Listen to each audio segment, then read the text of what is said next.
Sentados próximo ao fogo, 2 pedreiros estavam dedicados à sua tarefa. De repente, um desconhecido aproximou-se deles, desceu do cavalo e imediatamente passou a conversar sobre o estado espiritual da alma deles, servindo-se das vivas chamas da fogueira como ilustração. O jovem desconhecido pregou verdades alarmantes. Com profunda surpresa, os pedreiros exclamaram: "Você não é um homem como os demais." Ao que o desconhecido respondeu: "Eu sou, simplesmente, um homem como os demais." Parece que tanto a leitura dos sermões de McCheyne, quanto de sua biografia, fazem brotar do coração do leitor a mesma exclamação dos pedreiros, que certamente não foi um homem como os demais. Seu ministério, certamente muito breve, tornou-se uma das luzes mais brilhantes do Evangelho na Escócia.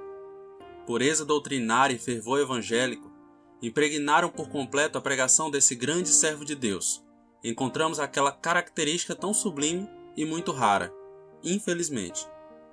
A característica de uma harmoniosa correspondência entre pregação e vida, que alguém definiu como um dos mais belos exemplos da obra do Espírito Santo, foi caracterizada por um alto grau de santidade e consagração.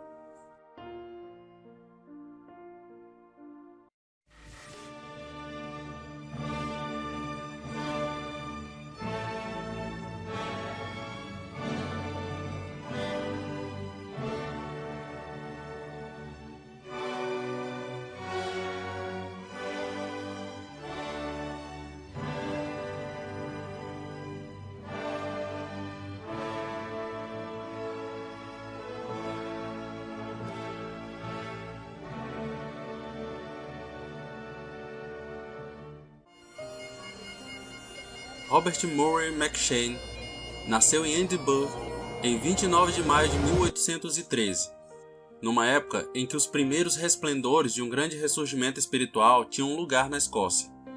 Entre os preparativos secretos com que Deus contava para derramar sobre seu povo dias de verdadeiro e profundo refrigério espiritual, se achava o nascimento do mais jovem dos 5 filhos de Adam McCheyne.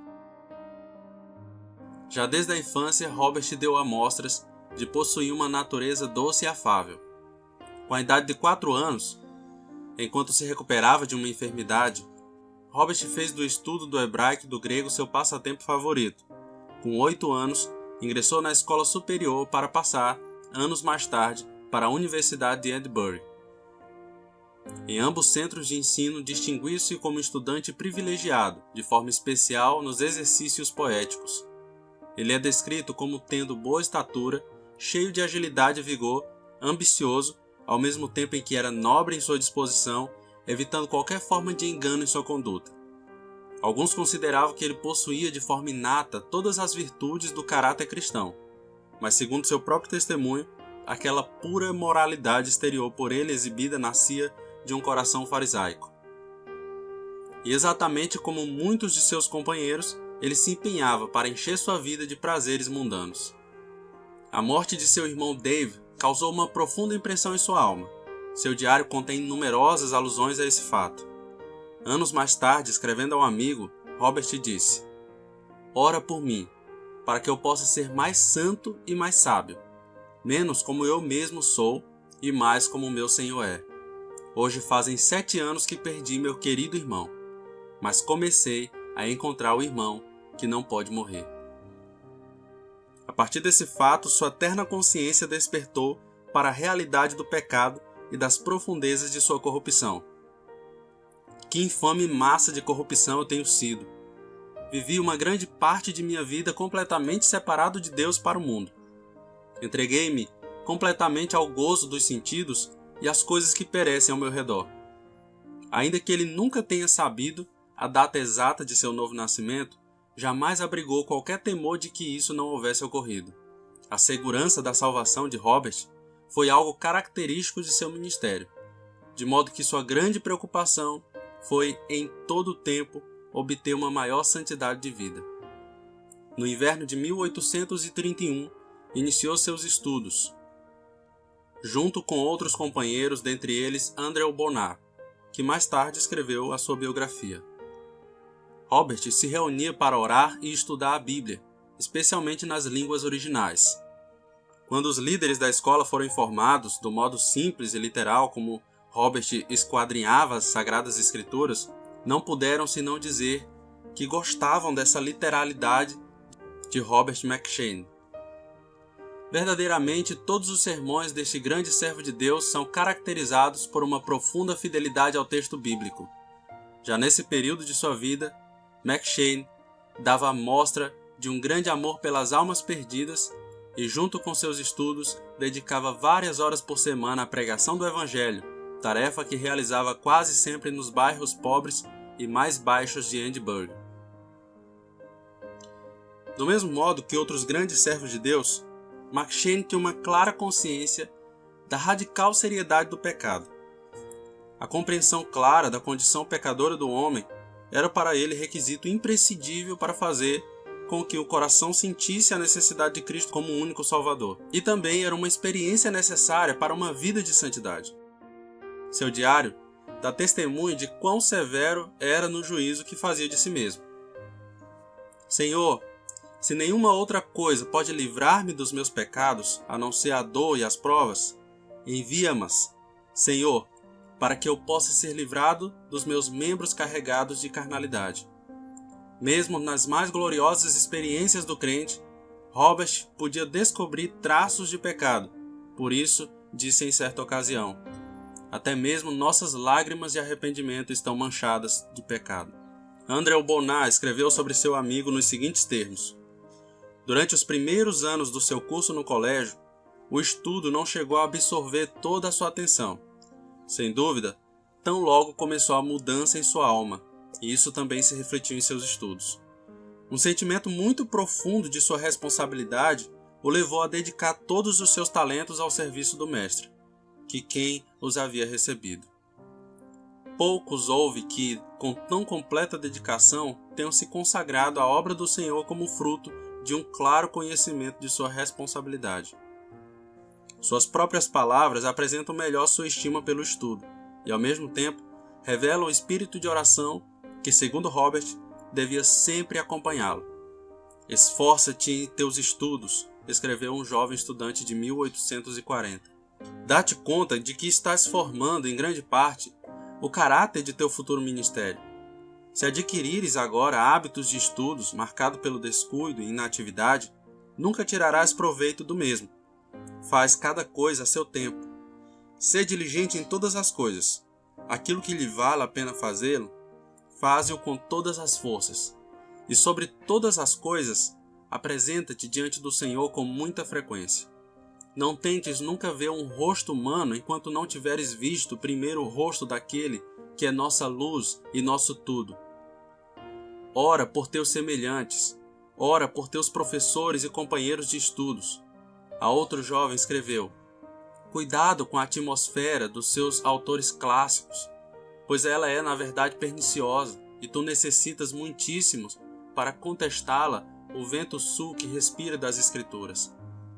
É certo que devemos conhecê-los, mas da mesma forma como o químico experimenta suas substâncias tóxicas, para descobrir suas qualidades e não para se envenenar com eles no teu sangue. E acrescentou: ora, para que o Espírito Santo faça de ti não somente um jovem crente e santo, mas para que te dê também sabedoria em teus estudos. Às vezes, um raio da luz divina que penetra a alma pode dar suficiente luz para aclarar maravilhosamente um problema de matemática. O sorriso de Deus acalma o espírito e a destra de Jesus levanta a cabeça do descaído. Enquanto seu Santo Espírito aviva os efeitos, de modo que mesmo os estudos naturais vão 1.000.000 de vezes melhor e mais facilmente. Em sua pregação, fazia com que os outros participassem de sua vida interior, como de sua alma, à medida que crescia na graça e no conhecimento do Senhor e Salvador. Começava o dia muito cedo cantando salmos ao Senhor. A isso se seguia a leitura da palavra para a própria santificação. Nas cartas de Samuel Rutherford, encontrou uma mina de riquezas espirituais. Entre outros textos que apreciava ler, estavam Chamamento aos Inconversos, de Richard Baxter, e A Vida de David Bryan, de Jonathan Edwards.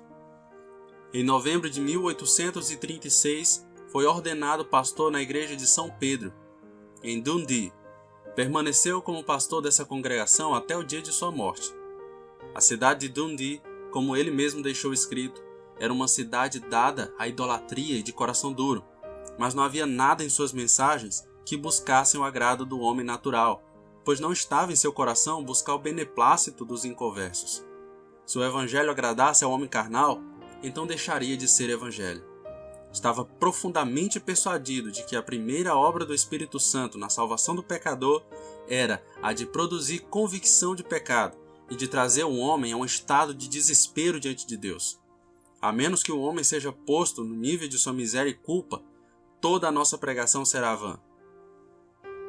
Somente um coração contrito pode receber um Cristo crucificado. Sua pregação era caracterizada por um elemento de declarada urgência e alerta. Ao seu profundo amor pelas almas se somava uma profunda sede de santidade. Escrevendo a um companheiro no ministério, disse: acima de todas as coisas, cultiva teu próprio espírito.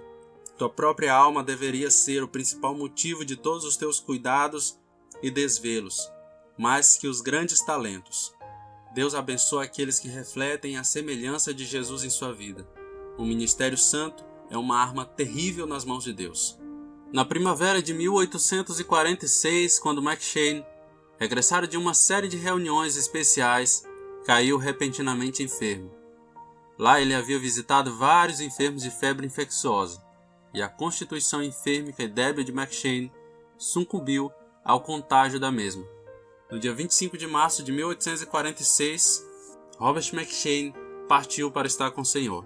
Em todas as partes onde chegava a notícia de sua morte, escreveu Bonar, o semblante dos crentes se enchia de tristeza. Talvez não tenha havido outra morte que impressionasse tanto aos santos de Deus na Escócia como a deste grande servo de Deus que consagrou toda a sua vida à pregação do Evangelho eterno. Com frequência, ele costumava dizer: vivei de modo que um dia sintam de vós saudades. E ninguém que houvesse visto as lágrimas que se verteram por ocasião de sua morte teria dúvidas em afirmar que sua vida havia sido o que ele havia recomendado a outros. No dia do enterro foram suspensas todas as atividades em Dundee, do lugar do velório até o cemitério. Todas as ruas e janelas estavam abarrotadas de uma grande multidão. Muitas almas se deram conta naquele dia de que um príncipe de Israel havia caído. O túmulo de Robert McCheyne ainda pode ser visto na parte nordeste do cemitério que circunda a igreja de São Pedro. Ele se foi para as montanhas de mirra e para as colinas de incenso, até que desponte o dia e fujam as sombras. Terminou sua obra. Seu Pai Celestial não tinha para ele nenhuma outra planta para regar, nem outra vide para cuidar. E o Salvador que tanto amou em vida, agora o esperava em suas palavras de boas-vindas. Bem está, servo bom e fiel. Entra no gozo de teu Senhor.